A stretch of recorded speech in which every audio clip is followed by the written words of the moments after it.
Thank you for a very interesting discussion. My question is about your beliefs on gay marriage, which I believe are informed by your practice as an Orthodox Jew. Is that right? I will say yes and no. The yes only in the sense that yes, Orthodox Judaism is against gay marriage, and yes, I also have secular reasons for opposing gay marriage. I don't make public policy based on my Judaic beliefs, which is why none of you keep kosher.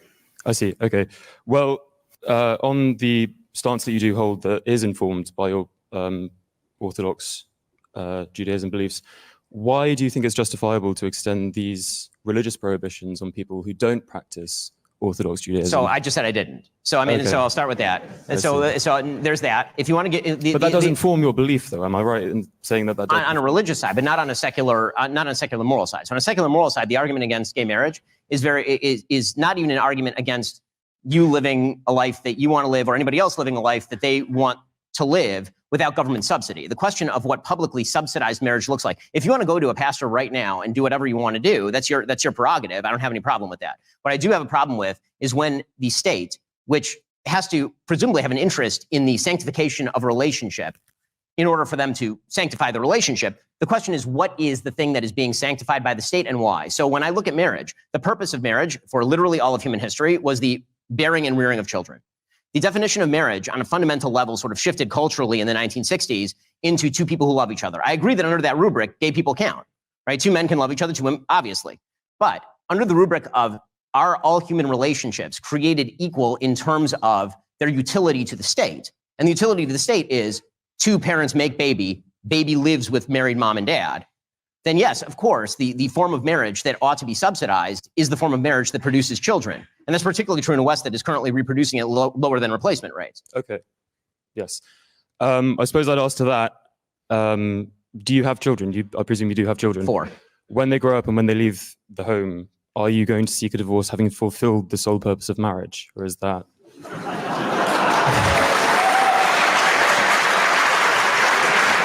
I'm not asking that sarcastically. I mean it genuinely. I'm not trying to catch you out here. I mean, I hope not. I hope my wife and I are getting along at that point. But the obvious answer to that is that parenthood does not end when your children leave the home. I mean, I'm still parenting my children. But the raising process does. Well, no. I mean, I assume you're still in touch with your parents. I am in touch, but they're not raising me. I know, but they are still very much involved in your life. How they interact with you makes a difference in your life, I would assume. And I think that's true for pretty much everybody who has live parents in the room.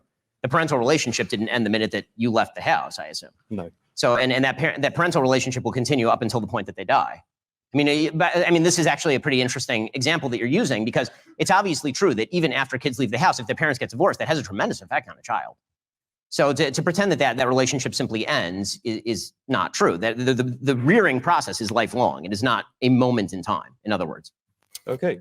I disagree with that, but thank you very much. I appreciate it. So if the kids died, they would get divorced. Yeah, exactly. Yeah, you should have said that. That would have been great. Yeah. That's assuming it's too late to make some more, right? I mean, what a weird, it's funny that he still hangs on to these really dumb conservative talking points that I feel like it's I don't know. It's just, I guess I thought, I don't know. Maybe I don't watch him enough that I just for some reason thought he was smarter, but I think I just haven't been paying enough attention. Yeah. Yeah, this is really weird. Cause presumably and this is where it does get a little bit frustrating and, I don't want to shit on these kids. I actually think they've been doing fine, but but this is where it gets a little bit frustrating that he prefers to do this with college students, right? That I know. Because I think somebody who'd had a little bit more experience having some of these discussions might kind of be a little bit quicker to ask some of the obvious follow-up questions. Although again, I did actually really like that thing about, when your kids, go to college, right? But and I do think even in that answer, Ben was fudging a little bit, but yeah, totally. But also questions I really wish had been asked would be okay, so there are a zillion infertile straight people in the world. Are should they not be allowed to get married? Like, does he think there should be some kind of fertility test, to get married? And like, sometimes that's situational, but I mean, like, sometimes, yeah, people just, can't, barrenness, to use the old fashioned, word, right, exists, right? That's, and part two, is it okay for those people to get, I mean, even aside from his incredibly weird idea that like this is the only purpose of marriage, which is like really weird and disturbing and inhuman for like the reasons Bizarre. the student's follow-up question was hinting at very nicely. But like, but even accepted that, it's like, okay, can like infertile straight people get married and adopt kids? If so, you have to give us some reason that you haven't given yet. Like, because it's like he seems to be, because I mean, he does seem to want to be given his reason in a way that's not going to be sort of like homophobic on its face, right? Because he even said like, oh, sure, men can love each other, women can love each other. It's like, okay. So is there a problem with them adopting kids? And then I love how he was also that awkward conversation he had with Dave Rubin where he was like, yeah, I wouldn't go to your wedding or something like that. Yeah. Well, he said, because Rubin, I think it was his anniversary party, right? It's like Rubin, like, I think Rubin was even setting up what he thought was a softball for like Shapiro to have a chance to show what a nice, tolerant guy he was. And he was like, oh, I could invite you to like an anniversary party. And he's like, no. Yeah, that would be celebrating the anniversary of a thing I find sinful. Yeah, exactly. It's so, amazing. All around, right? But like, also just the sanctity thing too. It's funny that he's like, no, secular reasons. Then he's like, the state has a role in sanctifying, and it's like, sanctifying, I'm pretty sure that's not a secular category. But anyway, exactly right. It's like, no, is that what secular like civic marriage is doing? Sanctified. Also, like the idea that even in a that like the only effect of legal marriage, besides just the fact that it's like a gross and just like, because this used to be like back when gay marriage was a hotter topic.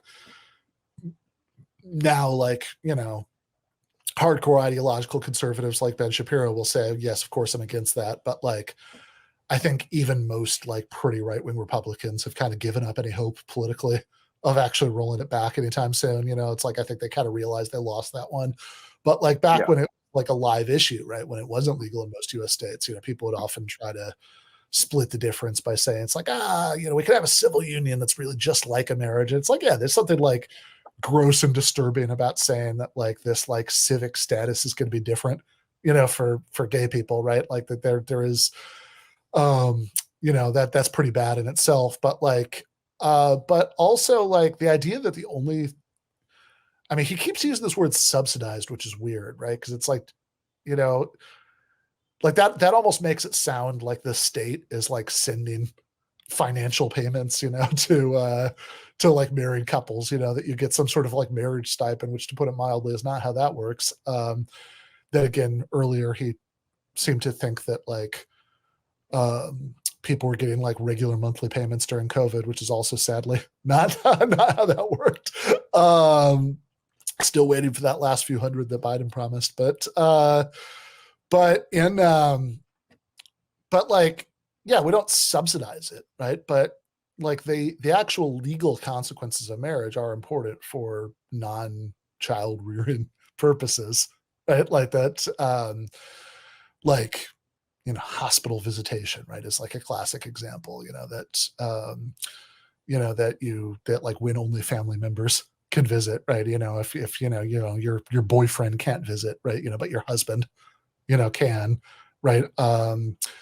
And there are all kinds of inheritance things. I mean, like there is a lot that's bound up in this, right? And you could theoretically, I suppose, have a very, very comprehensive contract that covered all of it, right? But like in practice, there are a lot of very concrete things that are, that are bound up in this. And, if Ben Shapiro thinks that it's like gay couples just inherently shouldn't have any of that, right? Then I think if he were going to like be confronted with that, like he would have to admit that he does have some reasons besides thinking that marriage is about children. Hiya. I wanted to ask about gay marriage, which I didn't think we properly duked out earlier. You may disagree, but I felt your argument for the secular side of opposing gay marriage was that you feel the state sort of advantages marriage because it's a useful thing for society. I find that very odd because I don't feel that that's why we have rights and freedoms in society. If we're being utilitarian in the US, you know, a lot of our rights make governance harder. So thinking of the First Amendment, that makes societal harmony a lot harder. The Second Amendment makes saving lives a lot harder. Shouldn't secular debate on gay marriage be focused mostly on the pursuit of happiness over what's useful? So again, I'm going to hone in on the definition of rights in what you're saying. So when I say right to gay marriage, as I expressed earlier, I think that you have a right to go down to your local church and have anybody sign any document that you want. What you're actually talking about is a government benefit.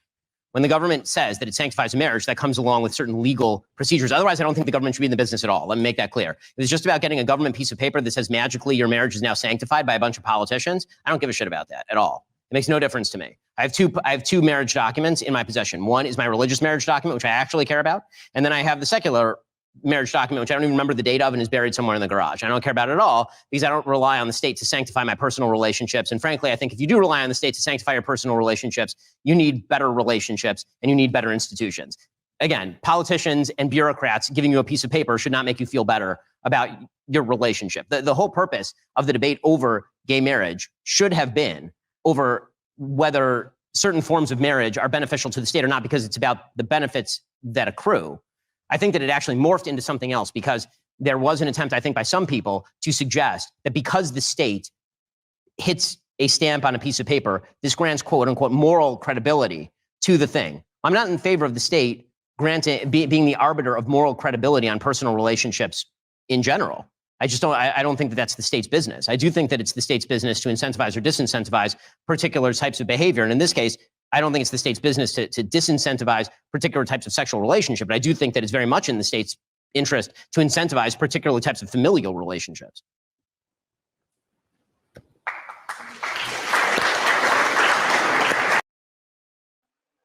mean, that was a bit more interesting in the sense that I felt like he was really floundering there. Like, I don't know. Like, I thought her question was pretty good. Like, and then he just kind of like didn't address it and like floundered. And then so the only substantive thing that he really said was like right at the end, I feel like, which was like a weird point. I feel, which it's, yeah, I don't know. What do you think? Totally. Look, in the I think when he keeps talking about sanctifying, right? Like, yeah, that's weird. Yeah, and he also said he doesn't care about what the state does. It was so weird. Yeah, it's like, well, clearly you do, because you're against gay marriage. I mean, like, if you genuinely didn't care what the state did, it wouldn't bother you that it recognized gay marriage. Is like, you know, it's like clearly you have a position on this. You want them to stop doing it, right? So, like, you might think even if you accept his entire weird ass framework about this, that like marriage is only about children and blah blah blah, right? You know, it's like, okay. So like, but if you genuinely don't care what the state, you know, gives this recognition to, then like maybe you think it's superfluous to the purpose of marriage. But I mean, like, does it undermine it somehow, right? Is it, you know, like you, it doesn't seem like, even accepting all of your moral premises, it doesn't seem like you've given us a reason yet to think it's bad. Maybe like just a reason to think it's neutral, that it doesn't matter whether or not we have gay marriage. Yeah. Yeah. Also, it just seems like he's like on this whole sanctification thing. Like, again, it's a little bit of a straw man, right? It's like state sanctify your marriage. It's like, well, state recognizes your marriage. Yeah, exactly. And it's like, I think that's more natural language than sanctifying. And, you know, I think there are two reasons why it matters, whether the state recognizes your marriage or not. One, that pragmatically there are actually a lot of important things that go with that. I mentioned earlier, like inheritance and hospitals. But so there are actually all these practical benefits that go with it. But it's like, also, look, Ben Shapiro says it doesn't matter whether the state gives you a stamp or not. It's like, well, I think a good test for that is, how would you feel about it if the state decided tomorrow that like Jewish people couldn't have that stamp, right? Like, Yeah. would Yeah. it turn out that like, in fact, you did care about like, you know, you did care whether state policy showed equal regard to all citizens right across different, you know, groups that we feel are important for non-discrimination. Like that's, you know, that just seems obvious that it's like, you know, that it's like, even if it was just a meaningless stamp, right? Like, if it's like a meaningless stamp that like seems to have some gravity to it and is given by state officials, then like, yeah, I would actually still be bothered by straight couples getting that, but not gay couples, right? Like that would be objectionable just like in and of itself, right? So would everybody, right? Yeah. It's like, why is it super again, you know, I really wish, not that these kids haven't done well. I actually think they have, you know, like some of these have been really good questions. A couple of them had good follow-ups. Yeah, but like, but again, a reason why I wish that he more often agreed to debates with, you know, older people who have a little bit more experience with this is just that, you know, I really want them to press him on things like, Yeah. you know, like, okay, so how do you feel about like Loving versus Virginia, right? The Supreme Court decision that struck down the bans in many states on interracial marriage, you know, many decades before Obergefell. And it's like The only decision that that Clarence Thomas did not mention in his like concurring opinion that struck down Roe. yeah, interesting.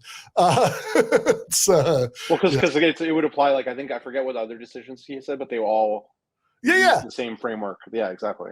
yeah, that was the only one he left out, which is also, it's like, I'm not saying it's the reason. I think that like, I think the reason is just that it would be politically unpalatable to like bring that up. Yeah. Too many people would object to it, but it is also funny since Clarence Thomas is himself in an interracial marriage that he didn't bring it up. But yeah, like, it's like, okay, so like, would it be okay if we still had bans on interracial marriage? Or like, you know, Ben such a big fan of federalism from his answer to the previous question, like, is it, you know, would it be objectionable in any way if we had if you know, if we like struck down Loving versus Virginia so we could allow any state that wanted to reimpose a ban on gay marriage? Would that be objectionable in some way? And, you know, or just would the existence of the resulting bans be objectionable? And like, it just seems like Ben's attempt to say, well, marriage isn't really a matter of rights. It's just a matter of like this benefit from society that comes from accruing to it. It's like, really? You wouldn't feel like that violated any rights if we reinstituted bans on interracial marriages? Sure feels like that to me, right? Like, that, you know, yeah, like that there's, That's what her question, I think, was trying to kind of getting at, right? By bringing up, I guess she brought up like the other things that, like, I thought it was actually a pretty good example to say that like free speech makes like governing harder. It's like, yeah, kind of a good like point in a way. It's like, totally, yeah, right. That it's like, yeah, oftentimes the application of rights are messy and create new problems and whatever, right? It's like, yeah, that seems like a totally fair point. Like, yeah, I mean, I just like the right that, again, I mean, the right that in Obergefell that you know, the Supreme Court was talking about for you know, for gay marriage is the equal protection clause in the 14th Amendment, right? The right to equal protection under the law, which does actually seem like a really important right to me. That if, you know, that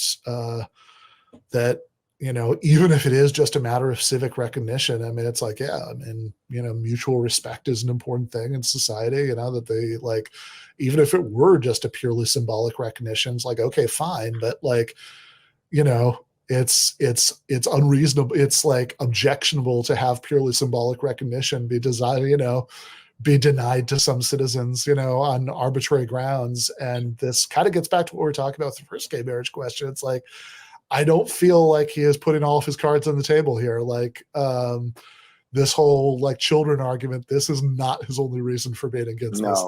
no. Yeah, totally. I get that sense. I actually kind of get the sense like maybe the more optimistic side of me Yeah. feels like I can feel that maybe he's like starting to realize he needs to change his view on it, but like, or he could just be hiding his true view. That's probably more likely, to be honest. I'm probably being too charitable, but like, Yeah, I mean, he might be. I mean, you might be right. Like, he might be fooling himself about it. Like, but let's put it this way: whether he's lying to himself or only lying to us, either way, like this is He's not. lying. This is not either way. He's lying. I mean, this is not. He is not against gay marriage because he doesn't feel like it serves the purpose of marriage, or like that's certainly not his only reason, right? Totally. Like, you know, he has like moral views about homosexuality that he's like not coming clean about because it's like, yeah, it's a less defensible position. Like, you know, again, whether it's conscious or not, right? I mean, it's like that'd be such a harder thing to like stand in the middle of the Cambridge Union and try to defend.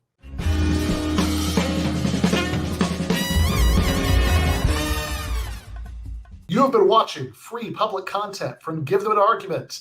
To access every single episode of the show, the main show on Monday nights, all of the streams, all of the debate breakdowns, all of the patron-exclusive post-games on Monday nights, all of the patron-exclusive bonus episodes every week, and much, much more, go to patreon.com/Ben Burgis. I cannot resist ending this with, don't be foolish.